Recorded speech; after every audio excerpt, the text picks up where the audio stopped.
प्रयास परिवार पक्षर रावण पोड़ी पाई प्रस्तुति बैठक स्थानीय दक्षिणकाली रोड मंत्री कार्यालय परिसर में रावण पोड़ी प्रथम प्रस्तुति बैठक आज अनुष्ठित होता।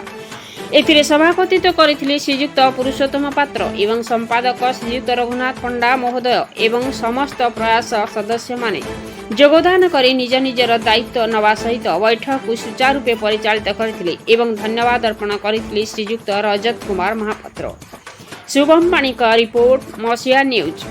आपण मसिया न्यूज यूट्यूब चैनल को सब्सक्राइब कलेनी कि जदि करिनाहंती एबे करिनियंतु।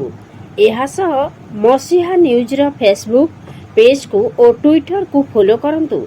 ता सह मसिया न्यूज रो ऐप आसी गलानी निज मोबाइल रो प्ले स्टोर रो डाउनलोड करनियंतु। जय जगन्नाथ।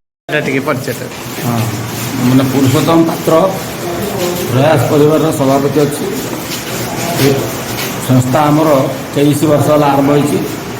रावण पोड़ी जो आम विशेष भाव गुरुत्व भाव पालन करर्ष आनंदर विषय वर्ष बहुत चमत्कार भाव बहुत भल भाव पालन करने समस्ते प्रतिश्रुति देते आम अनुभव करर्ष जनसाधारण उत्साह कहीं कौन हम प्रत्येक वर्ष यहाँ जनसाधारण हो सारा रावण पोड़ी आम उत्सव होना प्रयास होना ढेंकानाल उत्सव हो सारा तेणु ये उत्सव अति चमत्कार भाव कर सबु वर्ष अपेक्षा जमी रेकर्ड संख्या हम बहुत भल हम ताप आम चेष्टा करूँ।